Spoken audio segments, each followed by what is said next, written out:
Muchas gracias. Muchas gracias por su presencia. ¿Se oye allá atrás? ¿Se oye bien?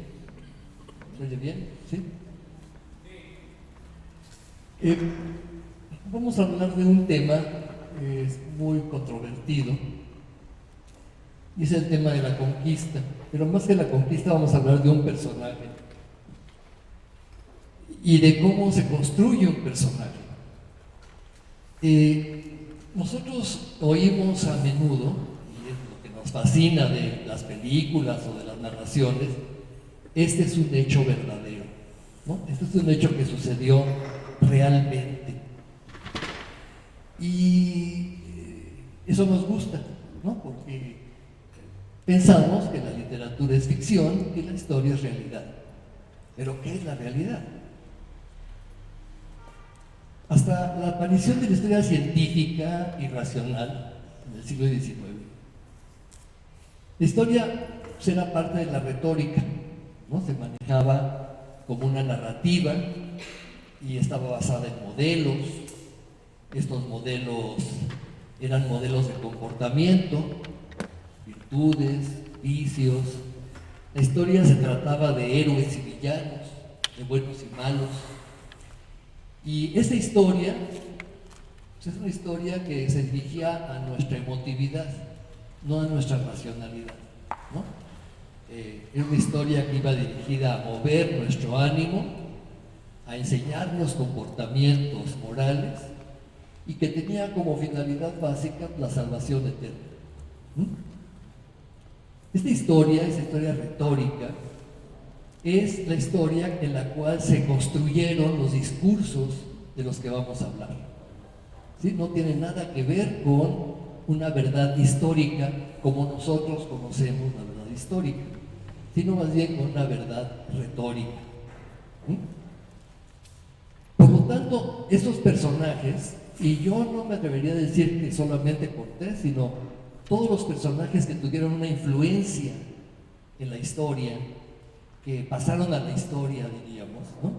Napoleón, no sé, personajes santos, ¿no? Como San Francisco, fundadores de religiones como Mahoma, Jesucristo, Buda.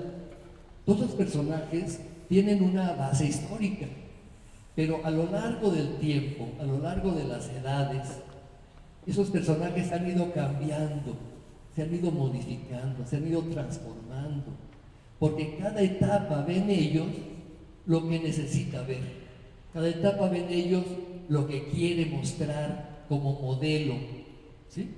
Pues estos personajes históricos tienen ciertamente una base histórica, pero mucho de su contexto, su elaboración como personajes, pues cae en la sección literatura. Podríamos decir que son no solamente personajes históricos, sino también son personajes ficcionales, ¿sí? Esta idea nos lleva a la conclusión de que toda biografía es una reconstrucción, parte de fuentes, parte de documentos, ciertamente, pero tiene un gran porcentaje de supuestos y de lucubraciones, ¿no? Cuando nosotros leemos, por ejemplo, Napoleón intuyó, ¿no? O fulanito, ¿no? No sé, Luis XIV pensó en ese momento, ¿no? ¿Cómo sabemos que pensó en ese momento? Es una elucubración, ¿no? Muchas veces no sabemos de lo que piensa nuestro vecino, nuestra pareja, ¿no? ¿Cómo vamos a ver lo que piensa una persona que murió hace cientos de años si no la tenemos enfrente? Si las personas que tenemos enfrente son para nosotros una incógnita, muchas veces, ¿no? Entonces, esta construcción de una biografía muchas veces sí tiene una base histórica, porque hay hechos narrados a través de documentos, de fuentes, pero mucho también es elaboración literaria.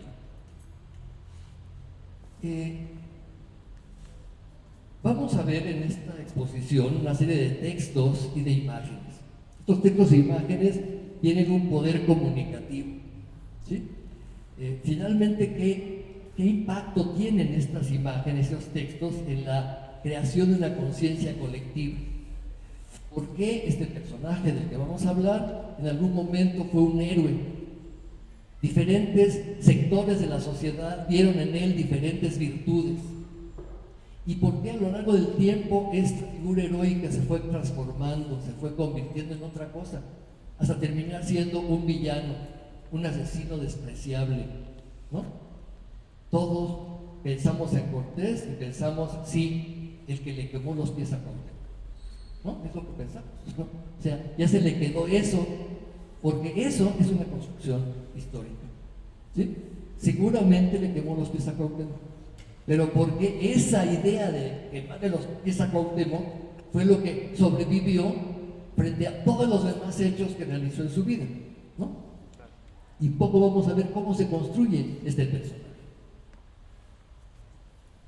Finalmente, los impresos, los libros, pues es lo que nos queda, ¿verdad? Nos queda una, digamos, documentación que tuvo un fuerte impacto social, porque al imprimirse un libro, mucha gente lo pudo leer, incluso después de que el autor se murió, seguimos leyendo libros de gente que se murió hace miles de años. Pero también las imágenes, aunque tienen un poder comunicativo mucho menor, porque la imagen la ven unas cuantas personas, ¿no? Incluso hay imágenes, los códices que no tuvieron un gran impacto, los códices están guardados en museos, los vieron 4 gentes, ¿no? Sin embargo, estas imágenes también nos dan constancia de los valores de una época, de lo que cree la gente en una época. O sea, textos e imágenes, es lo que vamos a ver, textos que han sido impresos o que no han sido impresos en su época, e imágenes que circularon o no circularon, no importa, son finalmente testimonios que nos permiten valorar las diferentes actitudes que la gente tuvo ante un personaje, ¿sí? Estas actitudes es de lo que vamos a hablar en esta conferencia. Los personajes históricos, insisto, son personajes que más bien se reelaboran retóricamente y responden a momentos históricos determinados. ¿Sí? ¿Qué significa esto? Que vamos a ver históricamente cómo la figura de Cortés va a cambiar del siglo XVI al siglo XVII, de acuerdo a las circunstancias históricas de la época, cómo en el siglo XVIII se va a transformar y finalmente terminará siendo el villano del siglo XIX. Y les voy a mostrar imágenes para ilustrar esto que vamos a ir viendo. Tomo esta idea de 100 años, 1521-1621, porque cada 100 años se celebraba la conquista en la Nueva España, ¿sí? Más que en la Nueva España, yo diría en la Ciudad de México. Es uno de esos fenómenos que son consecuencia del centralismo, ¿no? La Ciudad de México impuso su historia al resto del país, ¿no? Hernán Cortés conquistó la Ciudad de México, no conquistó México, ¿no? Seguramente aquí en Michoacán, en Puebla, en Oaxaca, pues Cortés no es el que conquistó México, ¿no? Porque Oaxaca lo conquistó otro conquistador y a Michoacán vino Cristóbal de Olid y varios de los personajes que cada región tiene como conquistadores, entre comillas, pues no fueron Cortés, ¿no? Entonces, esta idea de que en 1521 se conquistó México, una idea totalmente falsa, ¿no? Porque se conquistó la Ciudad de México, no el país, se rememora cada 100 años.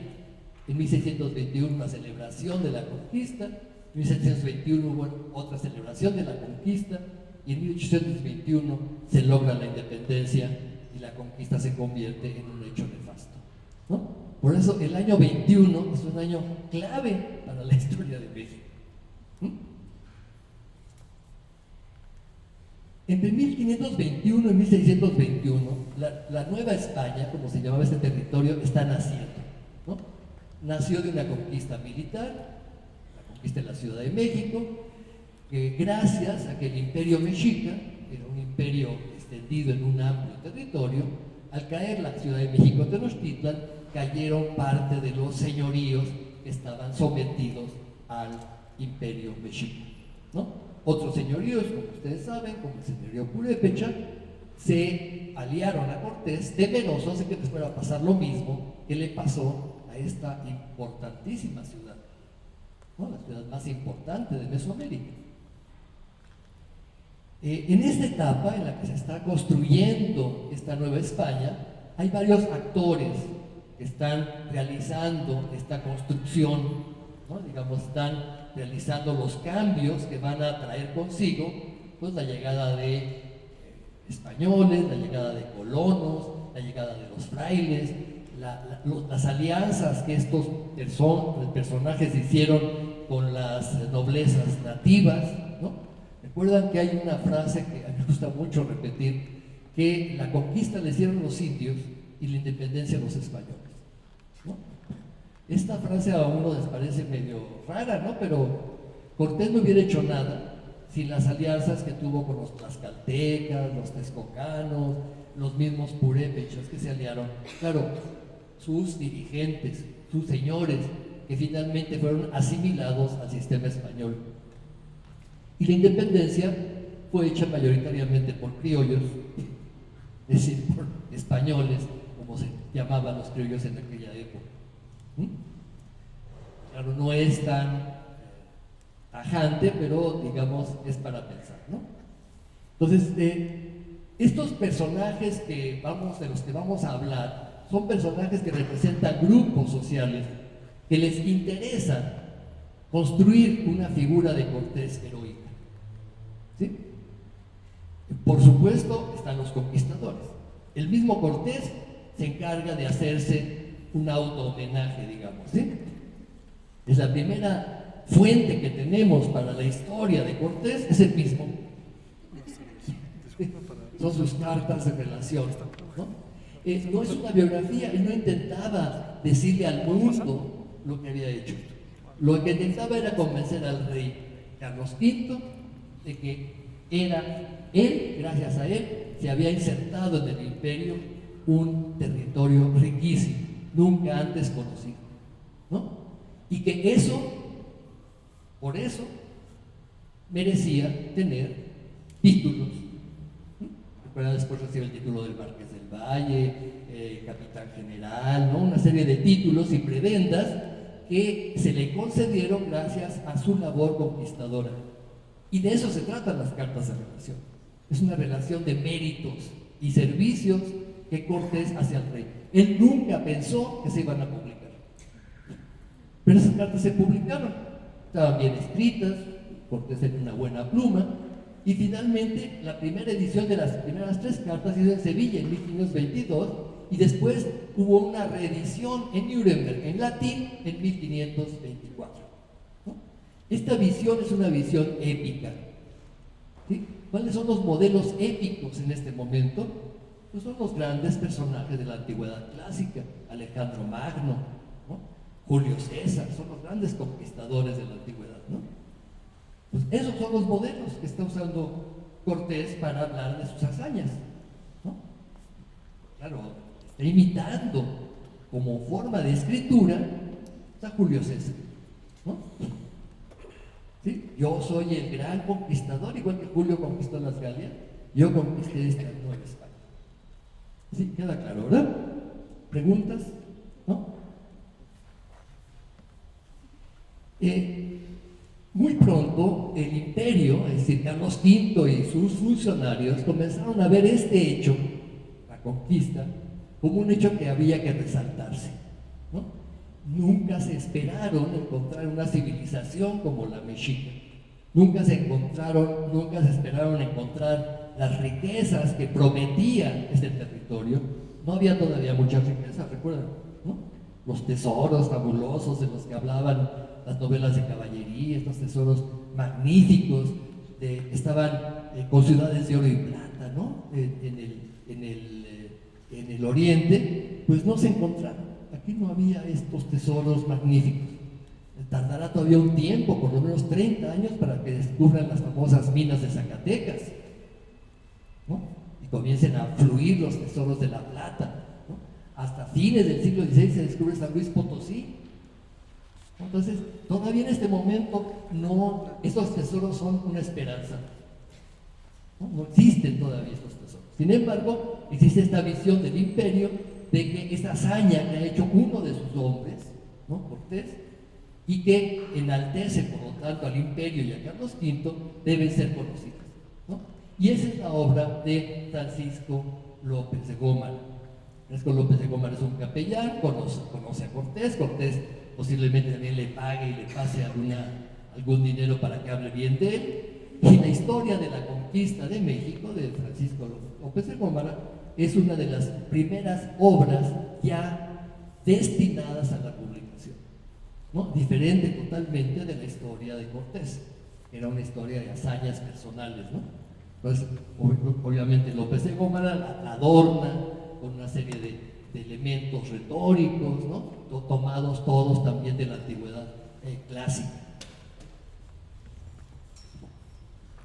Esta historia fue publicada en Zaragoza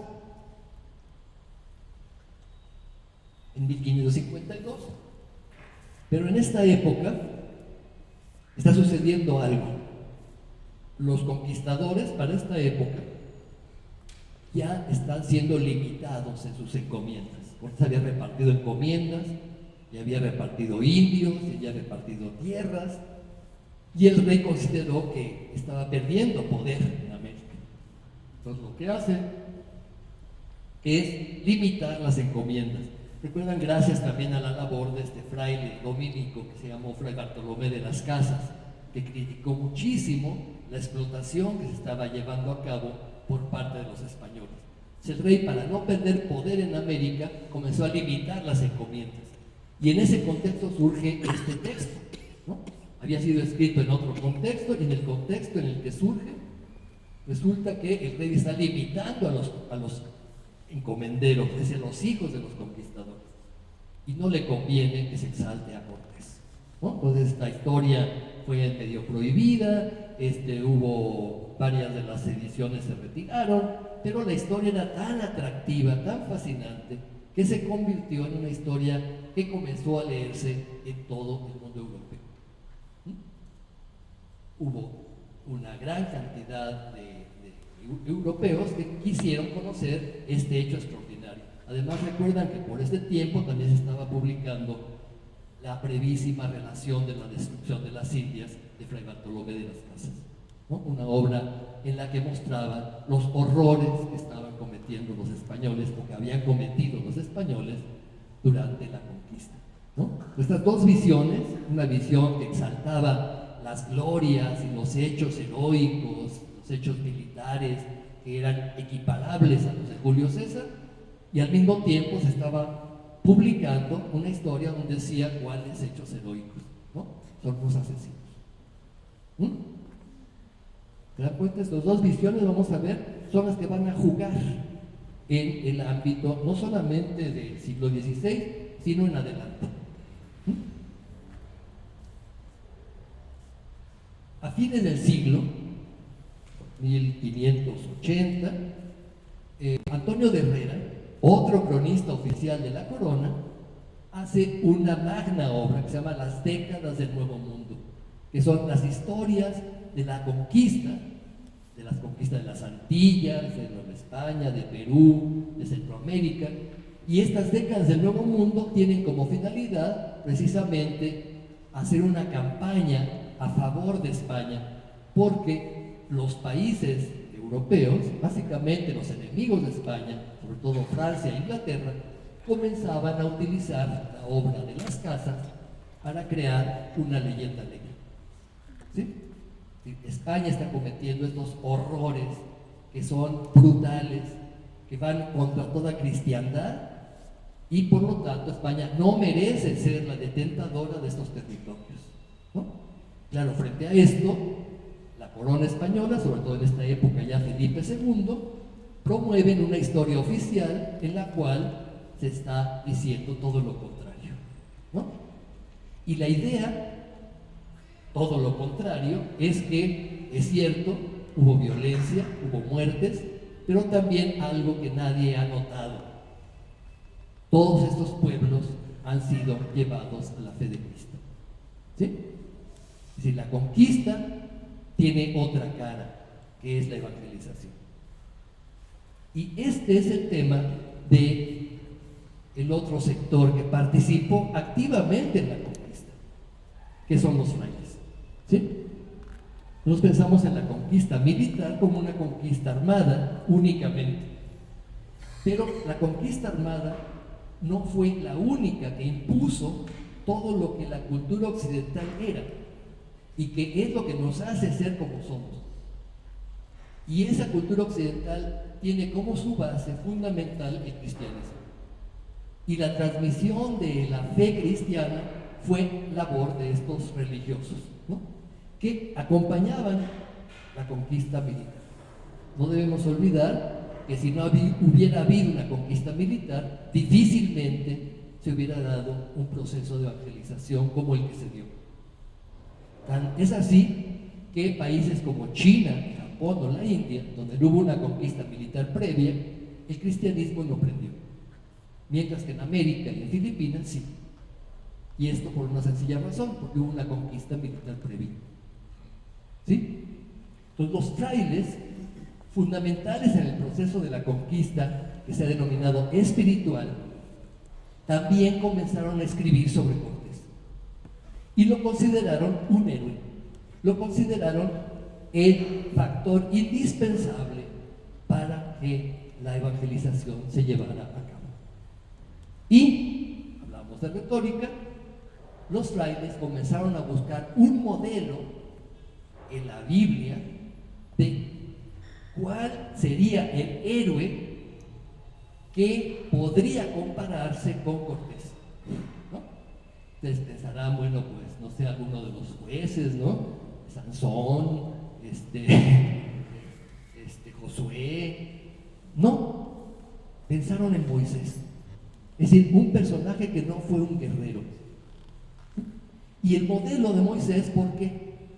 Recuerdan que los modelos retóricos funcionan a partir de la semejanza, no tiene nada que ver con la realidad. Si lo que se parece es, ¿no? Entonces, si Moisés sacó a su pueblo de Egipto, que vivía en la esclavitud, y lo llevó a la tierra prometida, si lo salvó de la esclavitud para llevarla a la salvación, Cortés es como Moisés. ¿Por qué?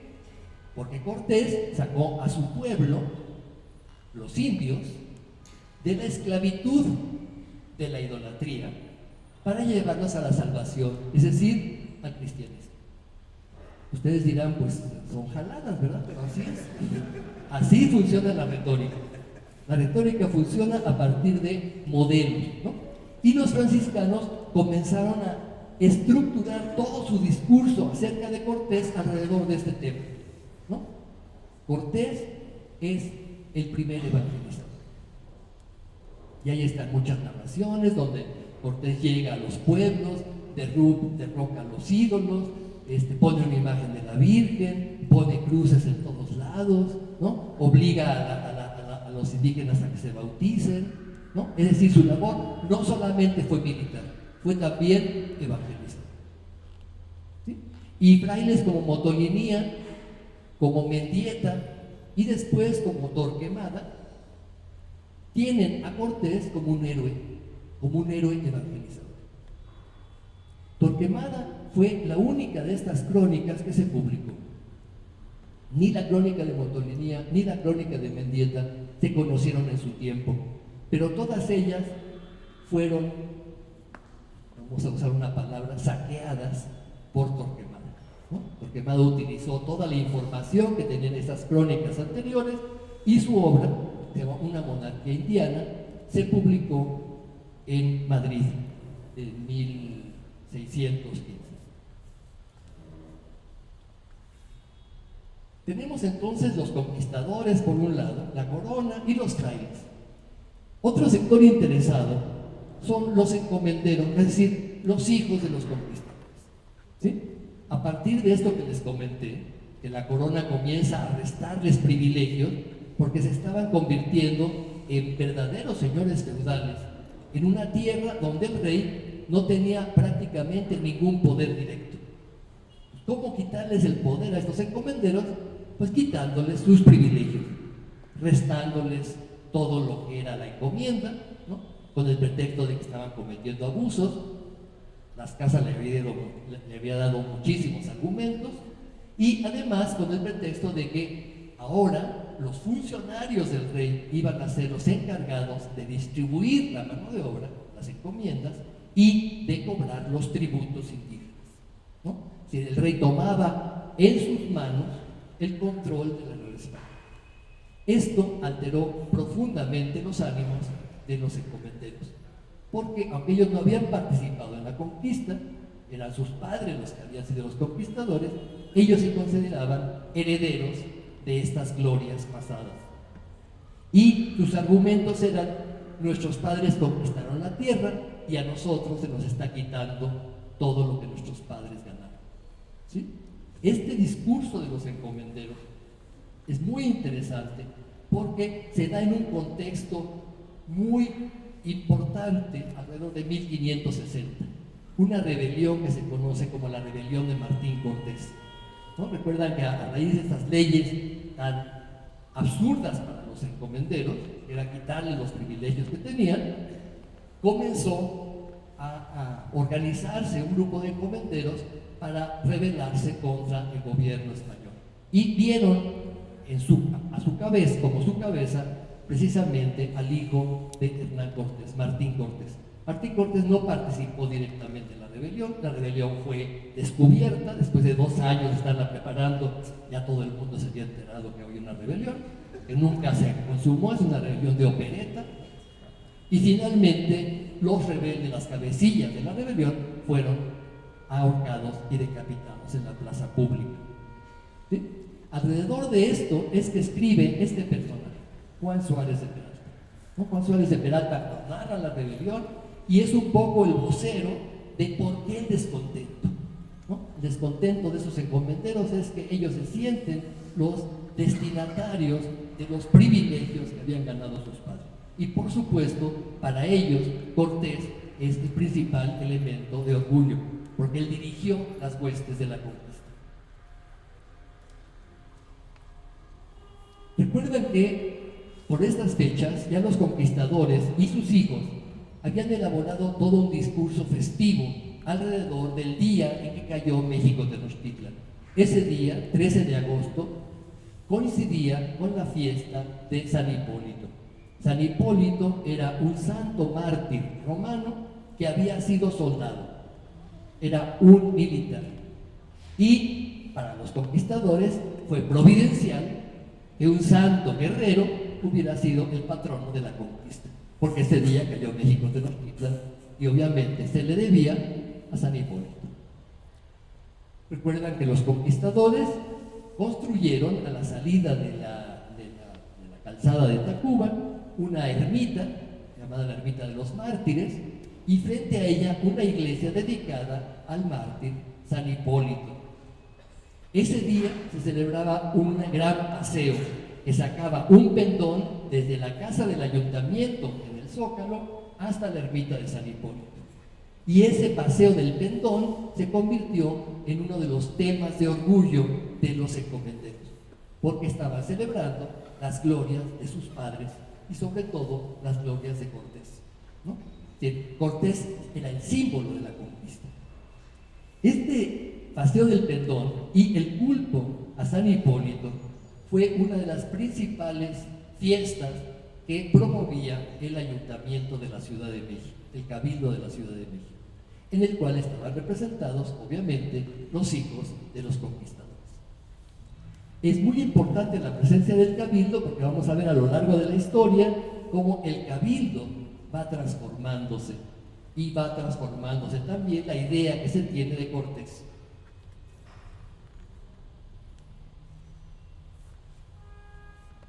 Sin embargo, la mayor parte de los encomenderos no eran gente de letras, algunos estaban en la universidad, algunos de ellos habían estudiado, la universidad se funda en 1052, pero no eran buenos para hacer literatura, ¿no? Entonces encargaron a los letrados que hicieran literatura, es decir, que hablaran de la conquista en forma literaria. Uno de estos letrados se llamó Francisco Cervantes de Salazar. Era un humanista, había llegado a América un poco a hacer fortuna, fue uno de los fundadores de la universidad, era un gran latinista, un gran retórico, fue maestro de muchos jóvenes universitarios en esta época en la Facultad de Artes. Y Francisco Cervantes Salazar fue el encargado de hacer una historia de la conquista de México a partir de los testimonios de los encomenderos. El Cabildo de la Ciudad de México fue el que le encargó que hiciera esta historia. La historia de Cervantes Salazar era voluminosísima y nunca se publicó. Nunca hubo dinero para publicar este mamotreto, ¿no? Pero es muy interesante porque nos muestra cómo funciona la retórica. Igual que Tucídides, este personaje construyó una serie de diálogos totalmente ficticios entre Cortés y Moctezuma, ¿no? Cada vez que se iniciaba una batalla, Cortés se paraba enfrente de su ejército, se echaba un choro, ¿no? Se echaba un speech, ¿no? Y pues, ¿quién tomó en taquigrafía eso, ¿no? Y además con citas bíblicas, citas históricas, ¿no? Dices, ¿qué es esto? Esto es Tucídides, ¿no? Igual pasó con las respuestas de Moctezuma. Moctezuma hablaba fluidamente el castellano y se echaba unos speeches que parecían, bueno, sacados de, no sé, de las historias de Xenofonte, ¿no? Pero esta historia no era una historia real. Estos discursos nunca se dieron, ¿no? Lo que estaban tratando de mostrar Francisco Cervantes y los miembros del Cabildo era las glorias de nuevo de los conquistadores. Nunca se publicó, pero fue un texto del que sacaron muchos autores, muchos materiales. El otro letrado que escribió a fines del siglo XVI se llamaba Antonio de Saavedra Guzmán. Ese echó un gran poema épico, se llamó El Peregrino Indiano, ¿no? Que habla precisamente de Cortés como esto, como un gran peregrino, una especie de profeta, ¿no? Que llegó a América a convertir a los indios al cristianismo, ¿no? Esta idea franciscana es retomada por Saavedra Guzmán y convierte este enorme poema épico en una exaltación de Cortés, pero también de los conquistadores y de España. Se publicó precisamente en Madrid, no lo publicó en México. Vamos a ver algunas imágenes sobre esto. Y finalmente está el otro sector importantísimo, la nobleza indígena, ¿sí? No olvidemos que los indígenas nobles que participaron en la conquista también solicitaron méritos y servicios, ¿sí? También solicitaron que les dieran privilegios, porque habían participado directamente en la conquista. Lo que pasa es que estos escritores escribieron ya muy tardíamente, por la época en la que está escribiendo Saavedra Guzmán su Peregrino, están escribiendo, nunca se publicaron, pues Fernando Alvarado de Sosomo, su historia mexicana, su historia mexicayotl, Esperando de Álvarez Rizóchitl, en Texcoco, Francisco de San Antonio Muñoz Chimalpain, en Amecameca, y un poco antes un mestizo tlaxcalteca llamado Diego Muñoz Camargo, ¿no? Era un indígena, bueno, mestizo, de padre español y madre indígena noble, tlaxcalteca, y estos personajes comenzaron a elaborar la conquista y a Cortés también en su beneficio, ¿sí? Estamos en un momento, estamos en la segunda mitad del XVI, en el que estos personajes, estos grupos sociales que habían participado activamente en la construcción de la Nueva España en la primera mitad del XVI, estaban entrando en crisis, se estaban limitando sus privilegios, ¿no? Los conquistadores encomenderos, ¿no? Los conquistadores, sus hijos y sus nietos, les estaban quitando todos los privilegios que habían adquirido sus padres. ¿Quiénes estaban ahora adquiriendo las tierras? Los nuevos colonos. Los grandes hacendados del siglo XVII no son los conquistadores del siglo XVI. Son los colonos que han llegado de nuevo, los burócratas, ¿no? Una familia como los, no sé, Velasco, Altamirano. Velasco era el virrey. Los Altamirano era una familia que había llegado después de la conquista. Entonces estamos ante un nuevo sector social. Esos son los que están desplazando a los encomenderos. Y los encomenderos están haciendo todas estas obras exigiendo pues que les den los privilegios que merecen, ¿no? Los frailes están siendo atacados por los obispos les están tratando de quitar los pueblos que han fundado, porque los obispos piensan que los frailes ya acabaron su labor. Ahora que se vayan a sus conventos y dejen al clero secular que se haga cargo de la misión. Pero los frailes no quieren abandonar sus conventos. Y sus testimonios son también esto, testimonios de méritos y servicios, pensando en una edad dorada en la que todo era perfecto, la edad de los primeros frailes, y que ahora estaban viviendo una edad de plata. La obra de Mendieta, por ejemplo, está centrada en todo esto, ¿no? Es una crítica acerba a los mercaderes, a los avaros, a los funcionarios corruptos, al mestizaje. Todo esto era mejor cuando frailes e indios vivían en armonía, sin la intervención de estos bandidos que estaban llegando a usurpar la Nueva España, ¿no? Y finalmente los indios nobles estaban en la misma situación, ¿sí? Se estaban creando cabildos indígenas donde ellos ya no tenían participación directa. Estos cabildos indígenas estaban formados por los nuevos macehuales enriquecidos por el comercio, por la arriería, por la venta de cerdos. Y estos indígenas nobles de nuevo rango, que se les llaman los caciques, comenzaron a suplantar a los nobles de linaje, es decir, a los descendientes de Nezahualcóyotl, de Moctezuma, de las grandes casas reinantes de México prehispánico. Y son estos nobles, que todos ellos son mestizos, ¿no? Izlizóchitl, Tezosomo, Muñoz Camargo, son los que están diciendo, oigan, nosotros participamos activamente en la conquista, fuimos colaboradores con Cortés y nos están quitando nuestros privilegios. ¿Sí? Se dan cuenta de que en esta etapa está construyéndose una imagen de Cortés como aval de estos perdedores.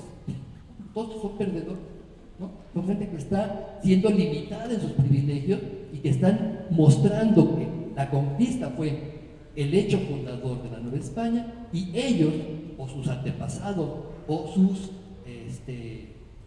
antepasados, fueron los colaboradores directos de Cortés. Por eso Cortés es una figura tan importante. Vamos a ver algunas imágenes. Ven aquí la historia de Gómara en la portada de 1552. La siguiente, vamos a verlo rápido, ¿no? Cortés, en los códices indígenas es muy curioso el cambio. Los primeros códices aparece una imagen negativa de Cortés. Vean ahí el famoso códice del aperreamiento, donde Cortés y la Malinche están observando como un español está alzando un perro contra un indígena y hay otros indígenas esclavizados, ¿no? Esta es la visión negativa que tienen este códice. Pero si vemos otros códices, como por ejemplo el códice Azcatitlan, es un códice que se estuvo pintando por 1770, vean, ya aparece Cortés, la Malinche, los conquistadores, como parte de una ayuda que recibieron los indios. Por supuesto, la siguiente, ¿no? El códice Durán, ¿no? De una Malinche rubia, ¿no? Una Malinche que no tiene nada que ver con la Malinche original seguramente, ¿no? El marqués, ya como título de marqués, sentado en su trono, y su flotilla con la que se hizo la conquista de Tenochtitlan.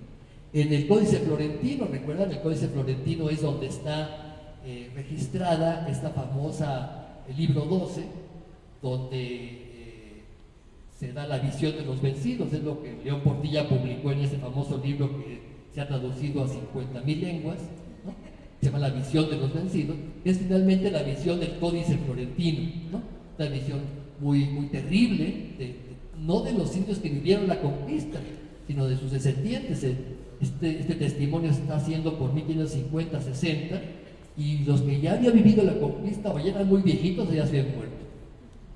Pero es una visión muy negativa de la conquista, y sin embargo el Códice Florentino también tiene una gran presencia de Cortés como un personaje central en la conquista, y lo tienen palabrándose con unos indígenas que llegan a ofrecerle su alianza.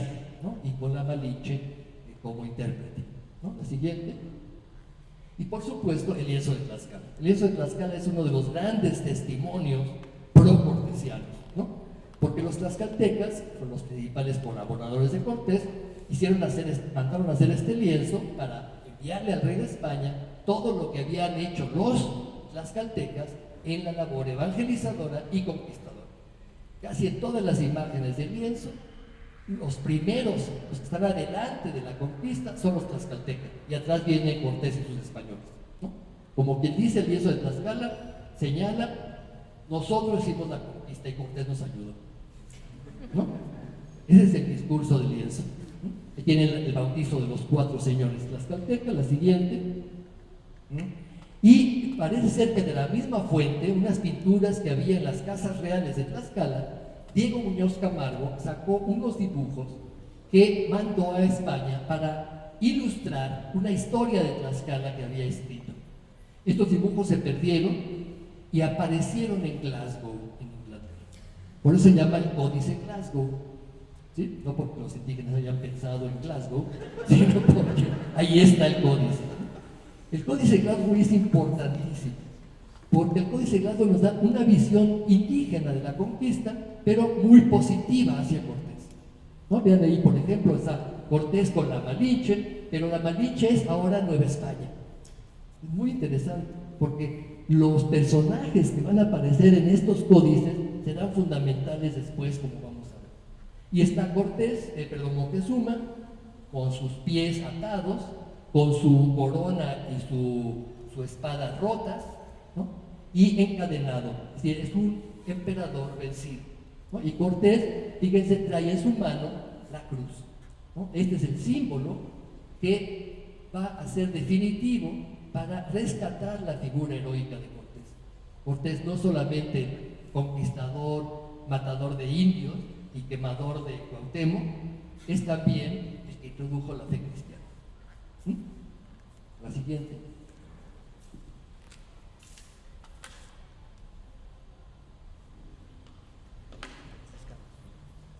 Esta escena la narra Bernal, del que no hablamos ahora porque Bernal, vamos a hablar después de él, y algunos de los frailes cronistas, por ejemplo Betancourt, ya en el siglo XVII. Llegan los franciscanos en 1523, recuerdan, llegan Fray Pedro de Gante y 2 compañeros suyos que procedían de Flandes, ¿no? Se dice incluso que Fray Pedro de Gante era pariente de Carlos V, y al año siguiente vinieron 12 franciscanos encabezados por Fray Martín de Valencia. Estos 12 franciscanos fueron recibidos por Cortés de una manera excepcional, ¿no? Los textos, obviamente también retóricos, nos hablan de que los frailes venían descalzos, venían pobres, los indios los veían tan distintos a los españoles que les llamaban motolinía, ¿no? Qué pobrecitos. Y precisamente uno de ellos, Fray Toribio de Benavente, tomó el nombre de Motolinía. Todos saben la anécdota, ¿no? Pero estos frailes comenzaron a ser recibidos por Cortés de una manera excepcional. Cortés se arrodilló ante ellos, él había sido el conquistador y se arrodilla ante ellos. Les da pleitesía y les da todo su apoyo. A los 4 meses se fue a las Higueras, ¿no? Fueron a castigar a Cristóbal de Olid, que se le había sublevado allá en Honduras, pero deja a Motolinía encargado de parte del proceso que se está realizando en la Ciudad de México. Motolinía era el más dinámico de los frailes, aunque la cabeza era Martín de Valencia. Martín de Valencia era un ermitaño, se la pasaba rezando todo el día. Motolinía era activo, ¿no? Pues Cortés lo dejó a Fray Martín de Valencia y se le viene todo abajo, ¿verdad? Entonces dejó a Motolinía, que era el más activo del grupo, y Motolinía se encargó de difundir este hecho. Cortés ha apoyado a los franciscanos, y a partir de aquí Cortés se convirtió en el gran héroe franciscano, y por eso aparecen muchos conventos franciscanos. Muchos de estos murales ya han desaparecido, pero este de Ozumba, que fue repintado en el siglo XVII y repintado en el siglo XVIII, nos muestra precisamente a los 12 frailes siendo recibidos por Cortés de rodillas, ¿no? Ahí tienen un personaje que está vestido de blanco, es un fraile mercedario que se llama Bartolomé de Olmedo. Y de él vamos a hablar en un momento. Porque les digo, fue repintado en el siglo XVII. Y aquí tienen el último cuadro de esta secuencia, es un cuadro de Alonso Vázquez que pintó para el retablo del Hospital de Jesús, que recuerdan fue una de las grandes obras que hizo Cortés. Después de haber dejado a la mayor parte de los conquistadores con nada, ¿no? Le repartió las encomiendas a sus cuates, a las gentes más cercanas, pero muchos se quedaron en la absoluta pobreza. Creó un hospital para estos pobres indigentes, ¿no? Enfermos, muchas veces mutilados de guerra. Pues les creó un hospital, el Hospital de Jesús, para que no se murieran de hambre, ¿no? Y el Hospital de Jesús se convirtió en la gran fundación de Cortés. Y precisamente en el Hospital de Jesús estaba este cuadro del retablo, que se rescató. El retablo ya no existe, pero el cuadro se encuentra en el Museo de Chapultepec. Está Cortés arrodillado, rezándole a San Hipólito. Vean a San Hipólito arriba, ¿no? San Hipólito está cayendo porque ha sido ya martirizado, y junto con él hay también un caballo y hay varias escenas, ¿no? Y en el fondo se ve una iglesia que se supone es la iglesia del Hospital de Jesús, ¿no? Entonces, esta imagen de Cortés y San Hipólito como dos guerreros que están un poco empalmados va a ser uno de los grandes temas del siglo XVII. Y aquí tienen el poema épico El peregrino indiano en su versión de edición de Madrid de 1599, ¿no?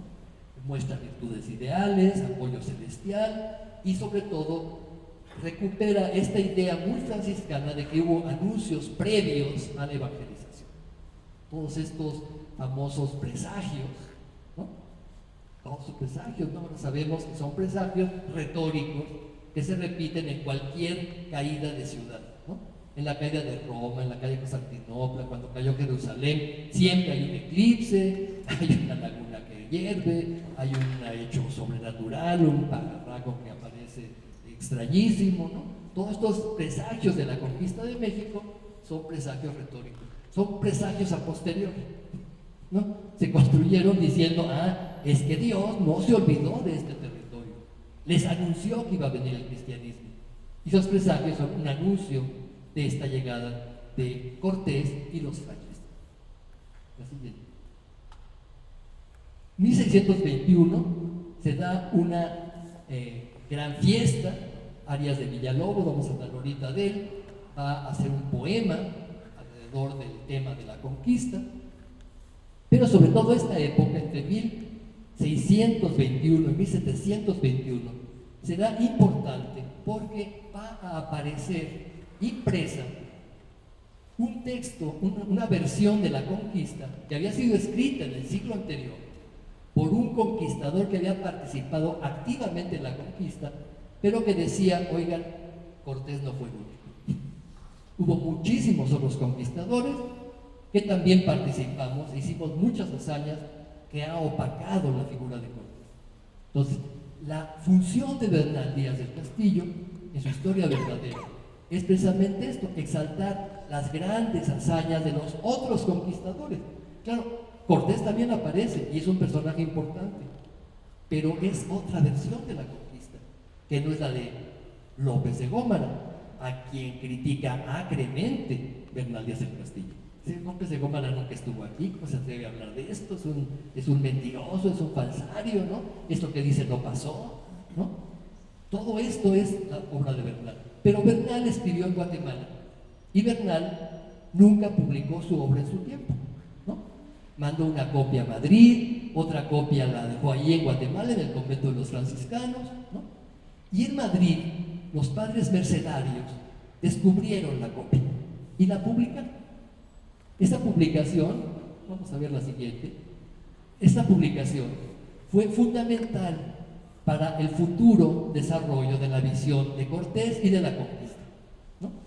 Fíjense, esta historia está escrita por Bernal Díaz del Castillo, un conquistador, pero aparece en la portada Cortés, que es la mano, y Bartolomé de Olmedo, que es la boca. ¿Por qué Bartolomé de Olmedo?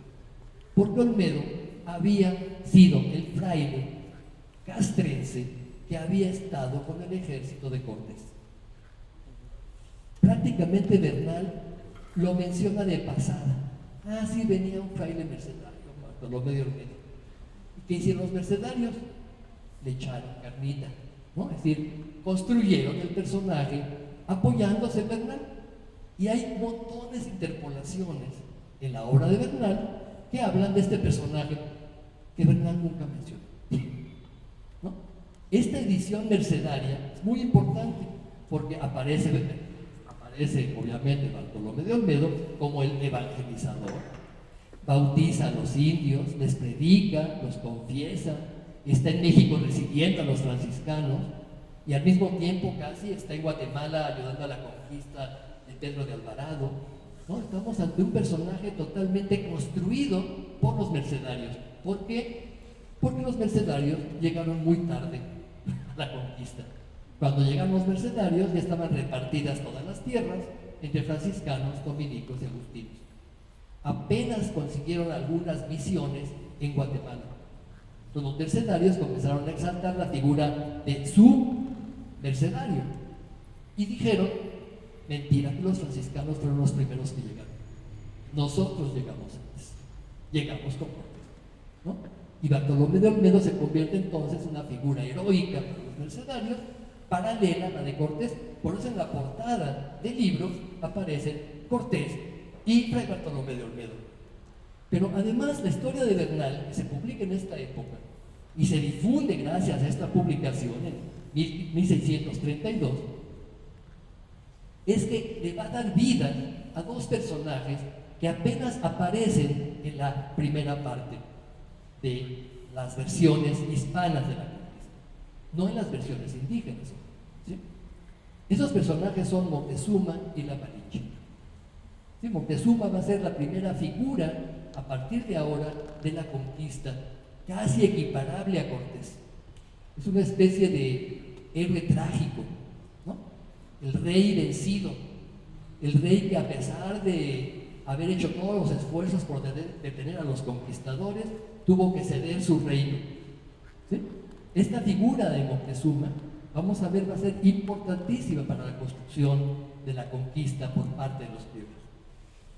Moctezuma también es un personaje importante porque gracias a él los criollos están construyendo la idea de que esto es un reino, no es un estado asociado, no es un país conquistado, es un reino autónomo.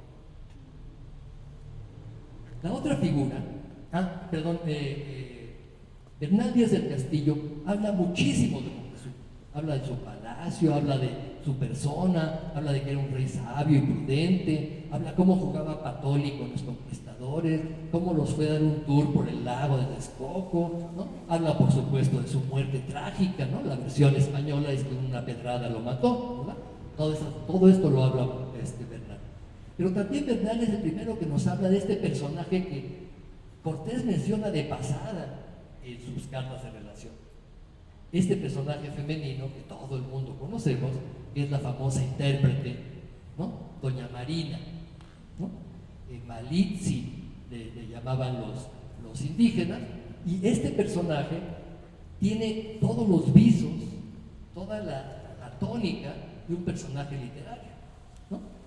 Y seguramente ella se construyó su personaje, ¿no? Dice Bernal que había sido vendida como esclava, igual que José en Egipto, ¿no? Por sus hermanos y su madre.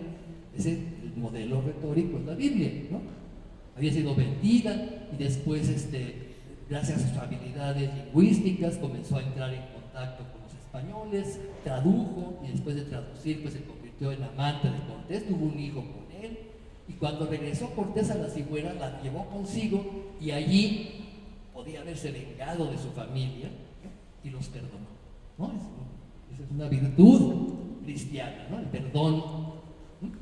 Y la Malinche se convierte entonces, a partir de la obra de Bernal, en un personaje con carne y hueso, ¿no? No nada más hay la intérprete, ¿no? Es una figura fundamental, tan fundamental, vamos a ver, que comenzó a convertirse en la simbolización de la Nueva España. El mundo indígena ya la había rescatado. Hemos visto que aparece en casi todos los códices de la conquista. En casi todos aparece la Malinche. En eso de Tlaxcala, el códice Azcatitlan, el códice florentino, el de Durán. La Malinche es una presencia básica, porque los indígenas la ven como parte de esto que se está construyendo, como la que le da a Cortés su carácter de sucesor del imperio. ¿No? Porque recuerden, las líneas sucesorias en el México indígena vienen por línea femenina. La siguiente. Perdón, Teresa, ¿estás?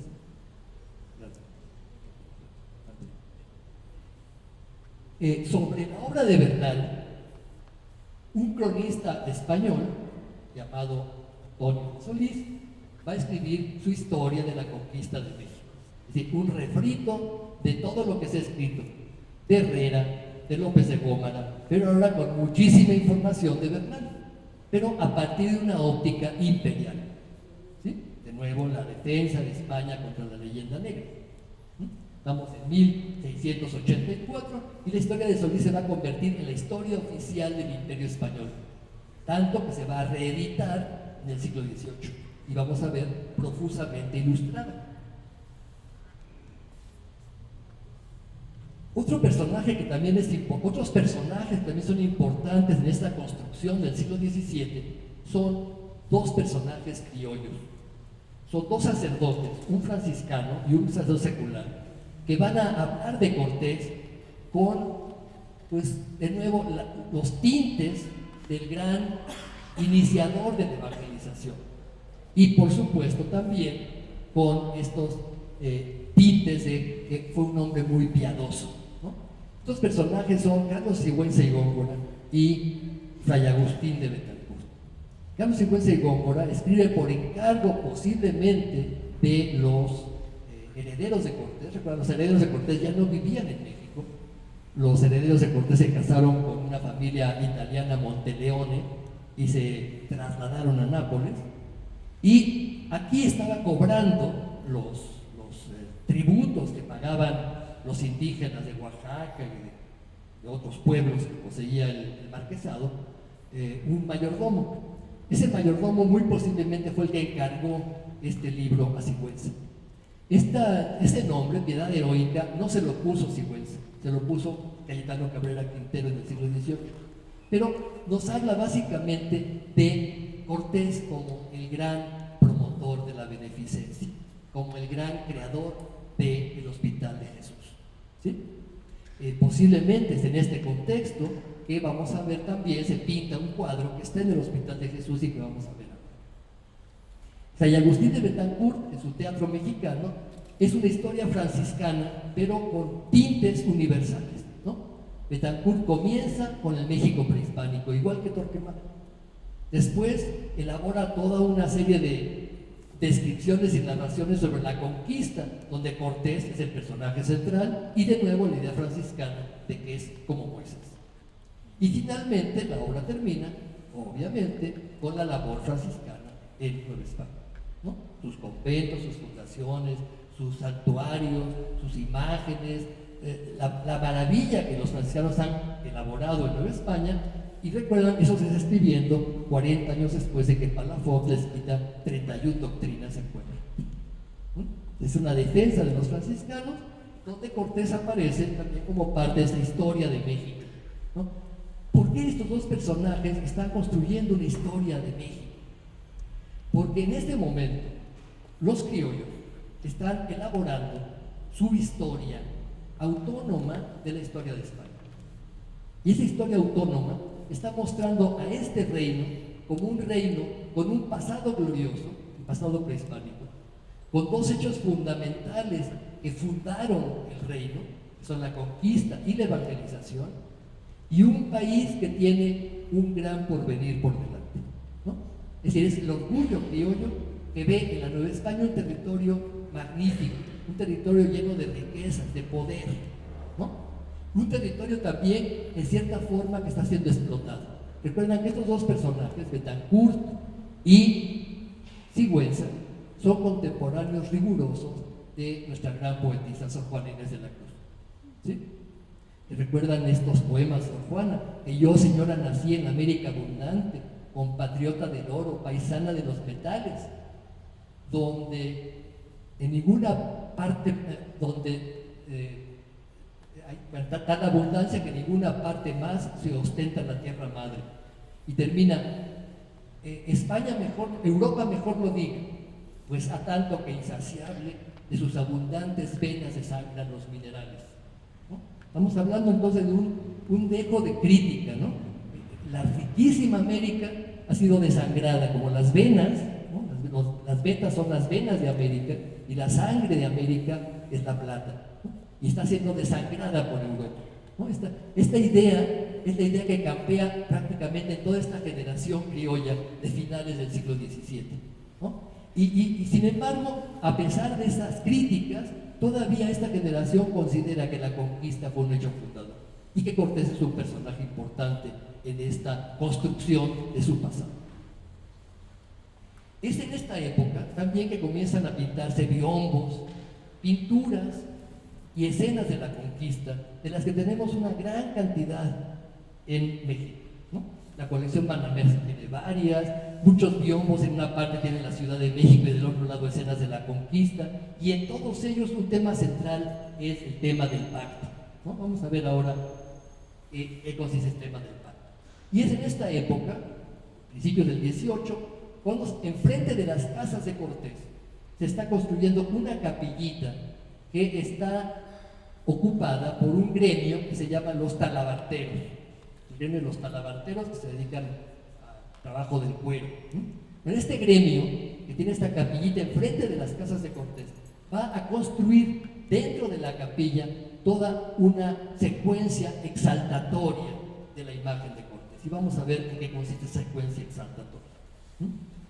Y finalmente, paralelamente a esto, comenzamos a ver fuertes críticas por parte del virrey y de las autoridades españolas sobre el Paseo del Pendón, porque dicen que ya nadie va, ¿sí?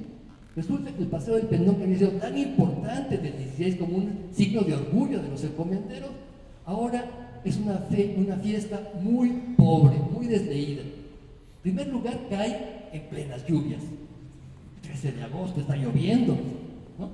Todos los disques descendientes de los conquistadores, ninguno de ellos tiene antepasado conquistador, disque los descendientes de los conquistadores ya no van, ¿no? Está lloviendo. Entonces la corona continuamente está mandando, vayan al Paseo del Pendón, es importante, porque el Paseo del Pendón comienza a ser un símbolo de la conquista.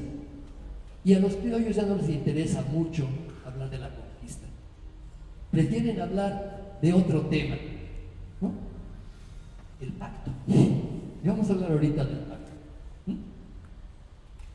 Es curioso que esta construcción alrededor de la conquista de México Tenochtitlan no se da en otras ciudades. La gran fiesta de Puebla no es el 13 de agosto. La gran fiesta de Puebla es el 27 de septiembre, el día de San Miguel, porque San Miguel es su patrono, ¿sí? Y así cada ciudad importante de la Nueva España tiene su gran fiesta del Paseo del Pendón, no el 13 de agosto, porque no les dice nada el 13 de agosto, ¿sí? Y esto nos va a permitir entender por qué esta construcción de Cortés va a ser básicamente un fenómeno de la Ciudad de México y de los criollos de la Ciudad de México. Frente a esto, curiosamente, y aunque usted no lo crea, son los indios los que están recuperando la figura de Cortés en muchas regiones del territorio, sobre todo en Tlaxcala, en Texcoco, en Oaxaca, donde está el marquesado, ¿no? ¿Por qué los indios están recuperando la figura de Cortés? Porque en muchos de los famosos títulos primordiales de estos pueblos, muchas veces escritos en náhuatl, lo primero que mencionan, y llegó el marqués, y no hablan de conquista, para nada, ¿no? Porque ser conquistado pues es una vergüenza, ¿no? Al contrario, hablan de pacto. No, sí, cuando llegó Cortés nosotros hicimos pacto con el rey Carlos V. Y nuestros privilegios deben ser respetados. De nuevo, estas comunidades indígenas, dirigidas por unos caciques, que son los que se apropian de todos los beneficios de las comunidades, Esos caciques están construyendo una imagen de Cortés porque con esa imagen se convierten en aliados fieles y vasallos de la corona. ¿Sí? Vamos a ver estas imágenes. Ahí tienen la obra de Solís, esta obra que se publicó en 1684 para el imperio, es decir, para Europa, ¿no? La siguiente también influyó obviamente en México. Este biombo es muy interesante porque uno de los temas centrales de los biombos es el encuentro entre Cortés y Moctezuma. ¿Por qué el encuentro tiene tanta importancia? Incluso hay un cuadro solamente sobre el encuentro. Porque para los criollos, este acto fue el acto en el cual se hizo el pacto. Sí, esto fue antes de la conquista. La conquista fue después. Pero antes que esto, Moctezuma había entregado su reino a Cortés y por lo tanto a Carlos V. ¿Sí? Entonces los criollos, herederos de Moctezuma, imagínense, ellos son los herederos de Moctezuma, le están exigiendo al rey que respete ese pacto. ¿Sí? La conquista no importa, porque ser conquistado implica ser sometido y por lo tanto esto es una colonia. En cambio, si los criollos se dicen herederos de Moctezuma y de un reino indígena igualito al Imperio Romano, entonces este reino actual de Nueva España es heredero de aquel reino y Moctezuma es el rey, no solamente el rey del México antiguo, es el rey de Nueva España. ¿Sí? Y ese rey es el que les da a los criollos la posibilidad de hablar de un pacto, porque ese rey, su rey, hizo el pacto con el rey de España y por lo tanto el rey de España debe respetar sus privilegios porque ellos son los herederos directos de Moctezuma. Y muchos de los criollos dicen de veras que son descendientes de Moctezuma, ¿no? ¿Por qué línea? Por la hija de Moctezuma que se llama Isabel de Cuixpa. Precisamente la hija de Moctezuma, que tuvo por lo menos 2 maridos españoles, tuvo hijos con ellos e hijas, y estos son los herederos, según ellos, no es cierto, pero según ellos descienden directamente de Moctezuma a través de Isabel. Y por lo tanto, el reino les pertenece. Por eso, en este momento se hace el pacto. Por eso es tan importante el encuentro. Vamos a ver, por ejemplo, la siguiente, cómo Moctezuma aparece entregando su corona al rey, a Cortés, al rey de España. Muchos de estos biombos aparece Cortés destruyendo ídolos, como pueden ustedes ver en esta parte, de nuevo el tema de la idolatría, la imposición del cristianismo, etcétera, etcétera, o como vean un ídolo que parece un demonio, ¿verdad? Tiene sus rabos, sus cuernos y tiene todos los tipos del demonio. Y ahí está derribando otro ídolo. Uno de los temas centrales de la conquista, hemos visto, es esto. La siguiente. Ya tienen este Cortés que está en el Hospital de Jesús, es el que aparece en todos los libros de texto de primaria, ustedes lo van a ver en todos lados, de iconografía típica. No es un retrato de Cortés, no es un retrato de Cortés, es un retrato de lo que supuestamente debió haber sido Cortés, porque se está pintando por lo menos por 1670, 1680. ¿Sí? O sea, Cortés ya estaba muerto hace mucho, no posó para el retrato. ¿Sí? Pero es importante porque aparece su escudo, está en el Hospital de Jesús porque fue fundación cortesiana y está muy posiblemente este cuadro alrededor de la famosa Piedad Heroica que escribió Sigüenza y Gómez. La siguiente. En la capilla de Talabarteros que les contaba, esa pequeña ermita que está exactamente en la plaza enfrente del Palacio de Cortés, entre la catedral y el Palacio de Cortés. A principios del siglo XVIII, no sabemos quién, mandó a hacer 4 lienzos, que fueron lienzos conmemorativos de la conquista y que tienen que ver con esta exaltación de la figura de Cortés. Uno de ellos representa la primera misa en Tenochtitlan. Todavía, si se fijan, hay sacrificios humanos en la pirámide, ¿no? Ahí están los sacrificados cayendo por las gradas. De este lado están las barcazas, están en la laguna. Y Fray Bartolomé de Olmedo está diciendo la primera misa. Y se fijan, en la primera misa está Cortés arrodillado junto con sus conquistadores, todos muy devotos. Y del lado indígena, Moctezuma está con una mano en el pecho, ¿no? Diciendo, me convencieron, ¿no? Me voy a bautizar, ¿no? Y abajo, en primera plana, la primera figura, ¿se fijan? Es Cuauhtémoc, lo está viendo así con... ¿Ustedes se creen esto? Cuauhtémoc está enfrente, algunos de los indios están con la mano en el pecho, es decir, se están convirtiendo, pero otros no. La siguiente. Bien, otro de los temas que aparecen en este lienzo es un tema que narra el padre Betancourt, es el único que lo narra, pero posiblemente se haya basado en fuentes antiguas. El padre Fray Martín de Valencia se dio cuenta de que los indios siempre llegaban tarde a misa, siempre llegaban tarde. Incluso los caciques que debían dar ejemplo llegaban ya cuando era casi la comunión, faltaban al sermón, o se salían a medio sermón, y esto lo ponía muy mal, ¿no? Entonces pactó con Cortés que un día llegara tarde a misa para dar ejemplo. Y Cortés dijo, vamos a hacer el teatrito, ¿no? Pues Cortés entra a media misa, y se sienta, ¿no? Y Fray Martín de Valencia dice, ven para acá, ¿no? Agarra un látigo y comienza a azotarlo, ¿no? Y comienza a azotarlo, y todo el mundo sorprendido, ¿cómo este frailecito se atreve a azotar al conquistador, ¿no? Con eso estaba queriendo dar ejemplo, y Cortés se prestó para esto, para que los indios no llegaran tarde a misa. Y esta es la escena que está aquí representada, ¿ven? Cortés arrodillado, ¿no? Y Fray Martín de Valencia agarrando los azotes para darle latigazos, ¿no? Cilicios. La siguiente. También en esta escena aparece un bautizo, ¿no? En testimonios del siglo XIX se dice que es el bautizo de Cuauhtémoc, pero yo más bien creo que es el bautizo de uno de los caciques aliados de Cortés. Posiblemente sea el bautizo de Fernando de Alba Estizochi, que fue el texcocano, el rey de Texcoco, que fue uno de los principales aliados. Ya toda la escenografía es totalmente barroca, no tiene nada que ver con el 16, pero es interesante porque de nuevo aparece Fray Bartolomé de Olmedo, el que insertaron los mercedarios en la crónica de Bernaldez del Castillo.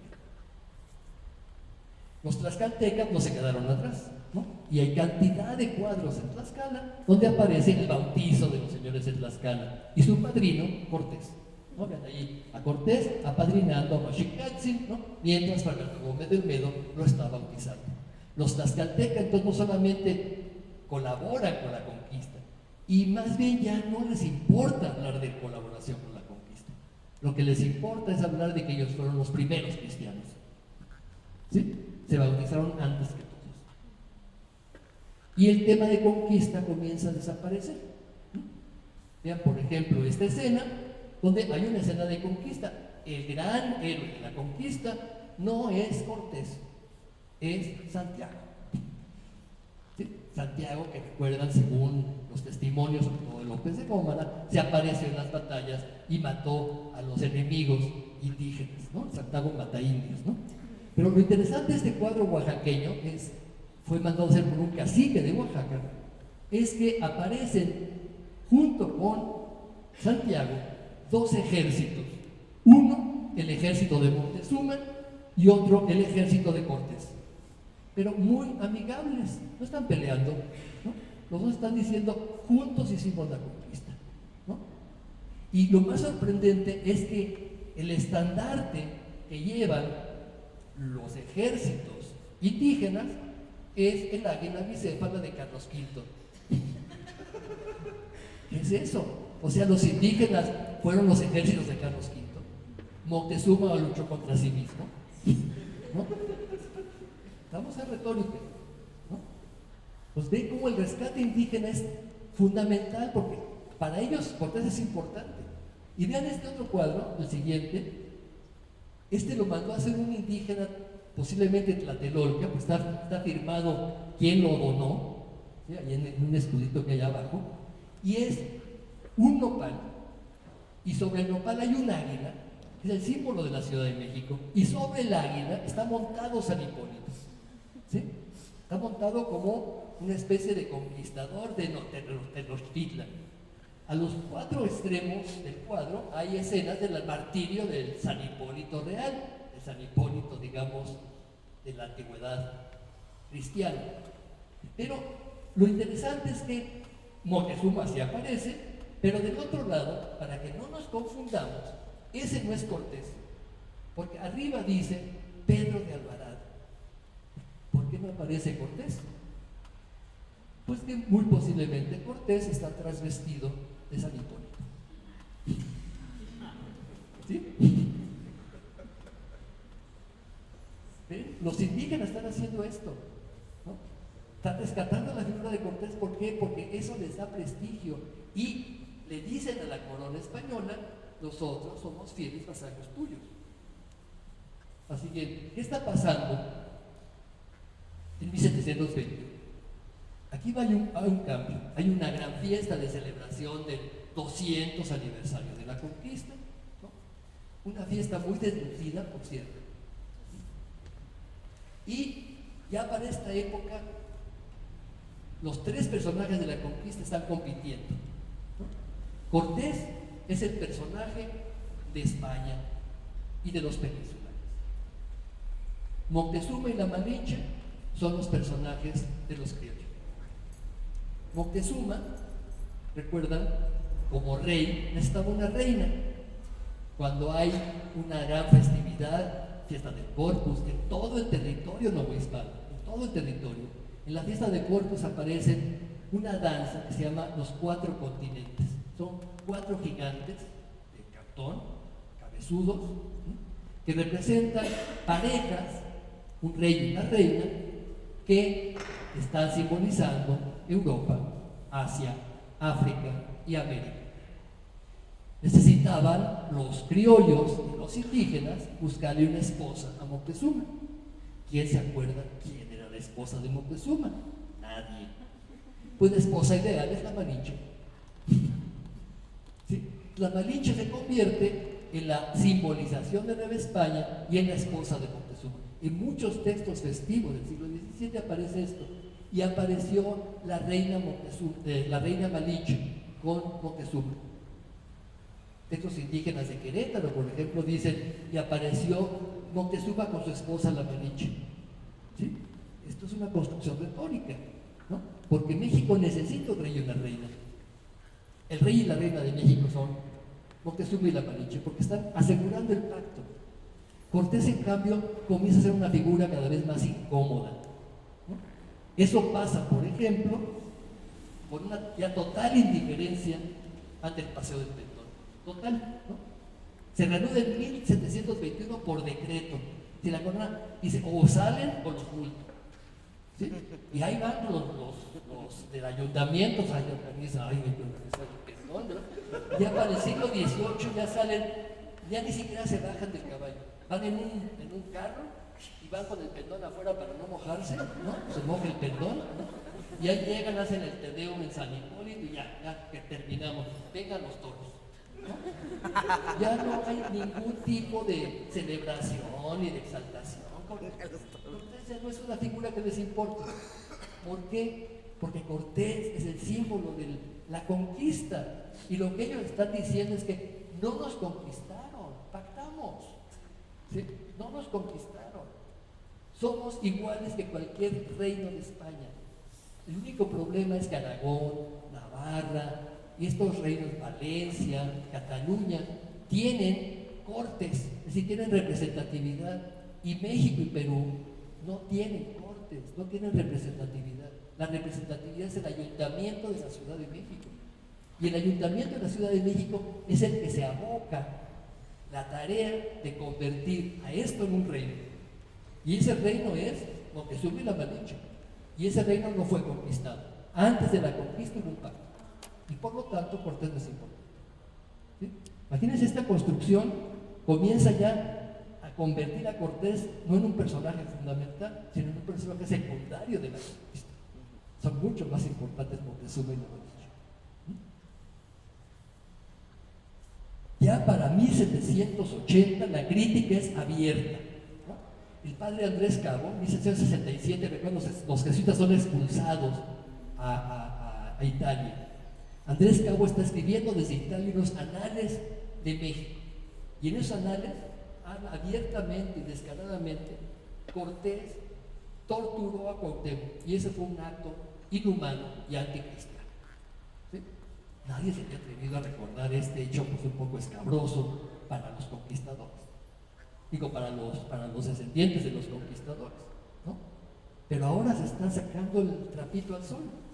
Cortés ya no es esta figura heroica, ya comienza a ser pues una figura que no es tan heroica, ¿no? Frente a este desdeño, indiferencia y a veces hasta una abierta crítica hacia Cortés, la corona comienza a impulsar la figura de Cortés a partir de lo oficial. Es interesantísimo lo que está pasando en el 18. Sí, se reedita la obra de Solís en 1783. ¿Sí? Después vamos a ver que Lorenzana reedita las cartas de relación con el pomposo nombre de Historia de la Nueva España. Lorenzana es el arzobispo de México. Estaba reuniendo el Cuarto Concilio Provincial. Es un personaje totalmente prorregalista, ¿no? Tan es así que Carlos III después lo nombró arzobispo de Toledo y cardenal, ¿no? Es un personaje totalmente vendido a la corona, ¿no? E incluso ya a fines del siglo, en 1694, el virrey de Villavigedo traslada los huesos de Cortés que estaban en el convento de San Francisco al Hospital de Jesús. Le hacen un enorme catafalco, un catafalco impresionante. Tolsá hace el busto conmemorativo, ¿sí? Es un acto totalmente cortesiano, pero a partir de la corona. ¿Por qué? Porque a la corona le interesa convertir a Cortés en el héroe, porque le está demostrando a los criollos que España los conquistó y por lo tanto tiene todos los derechos sobre ellos, tiene todos los derechos sobre Nueva España. Recuerden que en este momento, entre Carlos III y Carlos IV, se está generando un profundo descontento en el territorio por las reformas borbónicas. Las reformas están siendo brutales, están sacando dinero de donde pueden. En 1804 se da una estafa, la consolidación de bienes reales, ¿no? Que la corona se llevó todos los capitales para consolidar sus bienes, en guerra con Francia, y en este momento, es en este momento en el que se están haciendo todo esto, ¿no? Cortés se está exaltando porque Cortés es el símbolo de la conquista y del sometimiento. Y frente a esto los criollos reaccionan: no queremos eso, no queremos a Cortés. Vamos a ver esto. Vean este cuadro interesantísimo donde aparecen los tres personajes de la conquista: Cortés, la Malinche en la parte de atrás, pero vestida como reina, como se vestían los reyes prehispánicos, con un gran penacho en el brazo y un copili. El copili es la corona imperial. Y enfrente está Moctezuma también con su copili y su penacho. ¿Se fijan? Moctezuma y la Malinche están vestidos como reyes. Y Cortés está en medio, un poco medio agachado, ¿no? Así como intentando más o menos poner en orden a estos dos personajotes que son los reyes de Nueva España. La siguiente, aparece muy a menudo Cortés y Moctezuma y la Malinche como el reino de Nueva España, que junto con el reino de España veneran a la Virgen de Guadalupe, ¿no? Los dos reinos están venerando a la Virgen de Guadalupe, pero al mismo nivel. Si el reino de Nueva España está al mismo nivel que el reino de España. No somos una colonia, ¿no? Somos un reino autónomo que ha pactado. Y por lo tanto estamos igual que Aragón, que Cataluña, que Navarra. La siguiente. Vean, es una visión medio oficial. Diego García Párez es un ingeniero que está trabajando en las fortificaciones en San Juan de Ulúa. Y él hace un enorme libro sobre el México prehispánico, le fascina el México prehispánico. Descubrió Tajín y descubrió Cholula y estaba fascinado con Teotihuacán y escribió un voluminoso libro de 8 volúmenes con pinturas y dibujos. Y una de las partes del libro es la conquista. Y aquí aparece Cortés coronando como rey a Iztlizóchitl, el rey de Texcoco. La siguiente. ¿Sí? Vamos a terminar, este cuadro me gusta mucho, lo dio a conocer Jaime Cuadriel en una exposición que hicimos en los Pinceles de la Historia, porque en este cuadro aparece Cortés besando a Moctezuma, y eso nos recuerda una escena bíblica. ¿Cuál? El beso de Judas, ¿no? Te estoy besando como Judas hizo con Cristo, pero después te voy a entregar, ¿no? Es decir, estamos entonces ante una crítica. Cortés es un hipócrita, ¿no? En este cuadro Cortés es un hipócrita. Más bien que Moctezuma es mucho más alto, es un chaparrito, ¿no? Que se tiene que parar de puntitas para darle el beso, ¿no?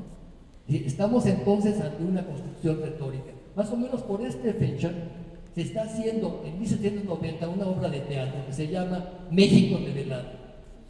Fue prohibida porque hablaba de la rebelión de los indígenas durante la famosa matanza del Templo Mayor.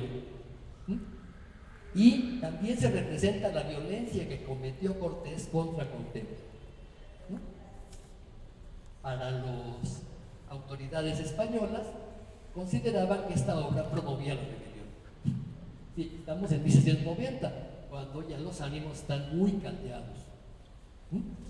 Recuerdan que incluso un grupo de criollos manda a Estados Unidos una embajada para ver si no los ayudan. Estados Unidos se acaba de independizar de Inglaterra, para ver si no los ayudan a independizarse de España. La siguiente. Y miren lo que están haciendo los indígenas, ¿no? Este es el lienzo de San Andrés Amohuastepec, un pueblo cercano a Tlaxcala, 1794, ¿sí? Los indígenas siguen insistiendo en que Cortés es su fundador y que son fieles seguidores del rey de España. Es decir, el discurso indígena no es el discurso criollo. Este discurso indígena, por lo menos en este cuadro, nos muestra a los caciques de Amohuastepec contemporáneos, a San Andrés, el patrono que fundó el pueblo, ¿no? Se llama San Andrés de Amohuastepec, a la Malinche y a Cortés, y atrás de ellos a los indios prehispánicos, a sus antepasados. ¿Sí? Estos testimonios que nos recuerdan 100 años después de que comenzaron a aparecer los títulos primordiales, lo que es la actitud de los pueblos indígenas, o mejor dicho, de sus dirigentes, ¿no? Porque seguramente los pueblos indígenas también estaban ya hartos del dominio español y por eso se fueron con Hidalgo, por ejemplo, ¿no? Pero los dirigentes tienen un discurso totalmente prohispánico. La siguiente.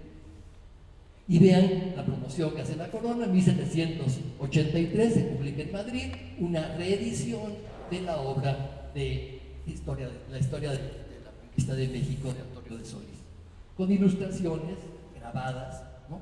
Donde aparece Cortés, derribando ídolos, etcétera, etcétera, ¿no? Todas las hazañas cortesianas. Es una visión oficial desde el imperio.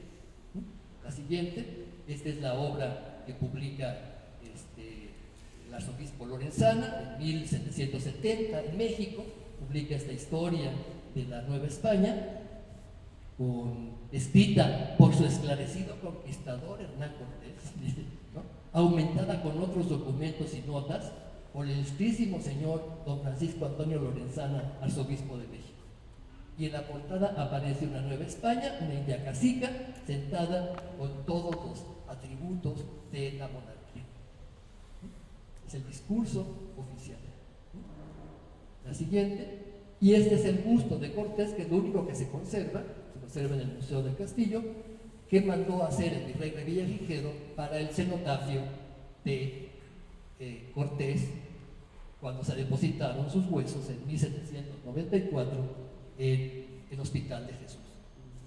¿Quién dijo el sermón laudatorio en este momento sublime? Fray Servando Teresa de Mier, un dominico, que después sería uno de los principales detractores de Cortés. Pero en este momento estaba haciendo méritos, ¿no? Y hacer méritos significaba hablar bien de Cortés, ¿no? En el sermón laudatorio pues, dijo maravillas de Cortés, ¿no? Vamos a ver qué dijo después de eso, ¿no? Entre 1808 y 1830, Cortés pasa de ser héroe a ser criminal, ¿no? Un indigenismo a ultranza comienza a condenar las atrocidades de la conquista, ¿no? Recuerdan que entre 8 y 21 pues se da todo el proceso de la insurgencia, cuando Napoleón invade España, se usa como pretexto para que se declare un estado de emergencia. Y finalmente la revolución de 10, una revolución abortada, tiene todo este bagaje, ¿no? Y dentro de este bagaje está, obviamente, el tratar a Cortés como un criminal, como un ser totalmente negativo, ¿no? En cambio, comienzan a exaltarse personajes como Cuauhtémoc y como Fray Bartolomé de las Casas, ¿no? El gran defensor de los indios, ¿no? Sin la evangelización no se toca, la conquista sí. Y por supuesto, el gran héroe es el que resistió y que finalmente fue un mártir, porque Cortés lo mandó a ahorcar, ¿no? No solamente le quemó los pies, todos sabemos que el camino a las Cigüeñas lo mandó a ahorcar. Y este tema será un tema que utilicen todos los autores de esta época como un tema para convertir a Cortés en un criminal.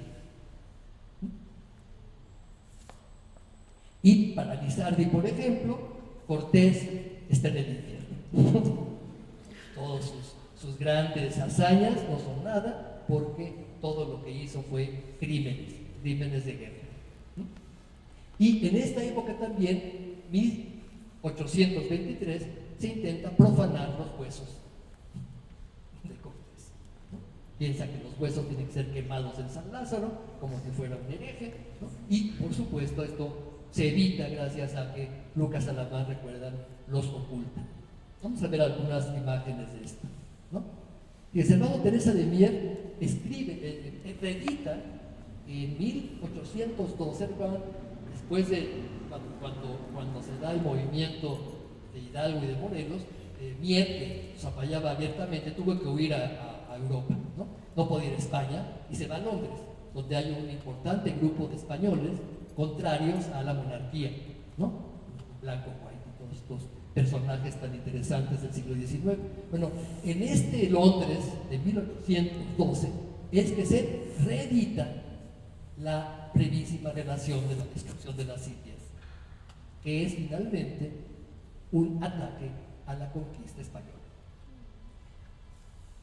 En 1821 esta obra se reedita en Filadelfia. ¿Sí? Es muy interesante lo que está pasando, porque lo que está haciendo Fray Servando Teresa de Mier, que en 94 había dicho un sermón laudatorio, está denostando a Cortés ahora. Esta publicación de la brevísima relación se publica con una introducción pero muy fuerte contra España por parte de Fray Servando Teresa de Mier. La siguiente. Les voy a leer 3 panfletitos que aparecieron en esta época. En 1821 aparece este panfleto de los horrores de Cortés, los confundió Don Ojo. Dice: Cortés te esclavizó, te forjó los grillos y cadenas, su proceder feroz e inhumano lo empleó terrible sobre tu docilidad, su vara sangrienta la vibró confundiendo tus derechos y con una soberanía hipócrita te privó de tu natural señorío. Si él ya yerto Cortés apareció en tu suelo cual dragón en el paraíso, o Don Ojú, el último virrey, el que firmó la independencia, apareció cual la paloma en el talar en la figura de la deliciosa paz de la cual fue mensajero, ¿no? Como ven, es otra retórica, es una retórica ya muy nacionalista, ¿no? Ya somos independientes, ¿no? Estamos en un país independiente. El siguiente texto es de José Joaquín Fernández de Lizardi. Se llama Vida y Entierro del Intendón. Es muy interesante Lizardi, porque Lizardi es posiblemente el mejor periodista de su época, ¿no? Y con una pluma muy aguda nos dice esto. Dice: a mí me chocaba la circunstancia de que se celebrase la función de iglesia en una iglesia de locos. Recuerdan que San Hipólito, el lugar donde se celebraba el famoso Paseo del Pendón y el Te Deum, tenía anexo un hospital de locos que había fundado Bernardino Álvarez por 1560. y se conocía como el Hospital de San Hipólito, ¿sí? Entonces, lo que está haciendo, el juego que está haciendo Lizardi es que en una iglesia que es de un hospital de locos, ¿no?, se diga una misa celebrando la conquista, ¿sí? Hasta que advertí que era cosa natural, pues solo los locos pudieron consentir por tantos años que se ultrajase la solemnidad al Dios único, justo y piadoso, por esencia, dándole gracias porque Cortés y sus asesinos y ladrones, compañeros, un tal día hubieran consumado la obra de sus atroces delitos, ¿no? Es el juego muy bonito, ¿no? Solamente en una iglesia de locos se les pudo ocurrir hacer una celebración a Dios para celebrar tales asesinatos, ¿no? La siguiente, otro tema, los huesos de Cortés, ¿no? El templo del Hospital de Jesús estuvo cerrado a partir de 1821. Todo el mundo sabía que ahí estaba enterrado Cortés, seguía el catafalco, y los administradores del hospital, sigue vivo hasta hoy, pensaron que la gente iba a llegar en turba y iba a sacar los huesos de Cortés y los iba a mancillar. En 1823 los restos de los héroes insurgentes llegan a la Ciudad de México. Los restos de Hidalgo, de Morelos, recuerdan, habían sido condenados por la Inquisición hacía 10 años, ¿no? Habían muerto ahorcados por la Inquisición, ¿no? Y ahora se convierten en los héroes. Entonces, hablar de huesos, pues mucha gente comenzó, pues si traemos los huesos de los héroes, vamos por los huesos de Cortés y vamos a quemarlos, ¿no? Y entonces se lanzan sobre el Hospital de Jesús. Lucas Alamán se adelanta, ¿no? Y el provisor de la catedral los mandan a enterrar en secreto y quitan el catafalco, ¿no? Y Lizardi escribe un panfleto en el que decía que el único español digno de ocupar el catafalco vacío era Francisco Javier Mina, el héroe de la independencia, recuerdan, un peninsular liberal que había venido a ayudar a los independentistas, ¿no? Y este héroe merecía estar mejor en esta tumba que Cortés, porque dice, porque quedaría menos celoso Cortés viendo que su sepulcro lo ocupaba un paisano suyo y más valiente que él, ¿no? El siguiente. Y vean el cuadro histórico de Carlos María de Bustamante, escribiendo en 1823, una especie de lucubración, ¿no? Que a mí me pareció muy bonita porque pone a hablar a los muertos en una especie de lugar fantástico, ¿no? Dice, sorprendióme el sueño meditando sobre ella y se me figuró que veía entre aquellos cadáveres y miembros palpitantes a los genios de Cortés, de Alvarado, de Pizarro, que se mecían despavoridos observándolos y lanzándose llorosa sobre ellos la América con voz terrible les decía, ¿de qué os horrorizáis a vista de estas víctimas, ¿no? Están describiendo una escena muy terrible, ¿no? ¿Habéis olvidado las crueles matanzas que hicisteis 3 siglos ha? Y comienza toda una enumeración de las muertes y matanzas que cometí. Dice, girad ya en torno del universo y anunciad a los sangrientos conquistadores la escena que habéis presenciado. Decidles que sean justos, que respeten a los pueblos inocentes, que no sean agresores ni abusen de su miseria y docilidad, ¿no? Es todo un canto a la libertad, ¿no? Contra los conquistadores, contra los imperialistas, contra el imperio, ¿no? Y ya no les voy a mostrar toda la iconografía del 19 sobre Cortés porque va en este tono, ¿no? En este mismo tono, Cortés quemando los pies a Cuauhtémoc, Cortés es el villano, el asesino, el ladrón, la conquista fue algo terrible, ¿no? Los pueblos indígenas se vieron sometidos a una brutal explotación, todo este discurso que es el discurso de la independencia y que es un rescate también del mundo prehispánico. Y claro, frente a este Cortés estamos el antihéroe, digo el héroe, ¿no? Cortés es el antihéroe, el héroe será Cuauhtémoc.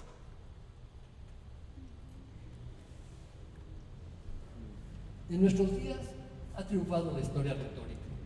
Es decir, la nueva retórica implantada por el triunfo de la independencia está llena de emotividad. Y esa retórica se ha reforzado con la revolución, ¿no? Este indigenismo contra el hispanismo que la revolución ha impulsado y que lo vemos claramente en todas las obras de, por ejemplo, de Diego Rivera en el Palacio Nacional, ¿no? Recuerdan de Cortés es verde, sifilítico, jorobado, ¿no? Estas visiones negativas son parte de esta historia negativa de la conquista y que finalmente también forma parte de estos discursos de construcción de un personaje que representa un hecho, ¿no? Seguimos diciéndonos conquistaron los españoles, ¿no? Seguimos viendo la visión de los vencidos como el libro más importante que se ha escrito en México, ¿no? Seguimos teniendo esta sensación de que somos conquistados. Y esto es terrible. Es terrible porque nos conquistaron los españoles. No, a nosotros no. Una anécdota muy simpática, una española me contaba que un día le llegó una mexicana y le dijo, es que tus antepasados nos conquistaron. Y esta le dijo, no, fueron tus antepasados, los míos se quedaron en España. ¿Sí? Esta idea de que nosotros no nos conquistaron los españoles, a los indios del siglo XVI los conquistaron los españoles del siglo XVI. Nosotros nacimos de esa conquista, nosotros somos mestizos y este mestizaje es lo que nos hace identidad, es lo que nos da identidad. Y esto precisamente es lo que convierte a esta época, un pasado polémico, ¿no?, en una exaltación de la victimización. Victimizarse tanto individualmente como sociedad es algo terrible. No podemos seguir siendo las víctimas de la conquista, ¿sí? Pero por otro lado, tampoco podemos olvidar que la historia es un instrumento de denuncia y no podemos tampoco celebrar la conquista, ¿no? Porque celebrar la conquista sería celebrar la opresión de los imperialismos sobre los pueblos.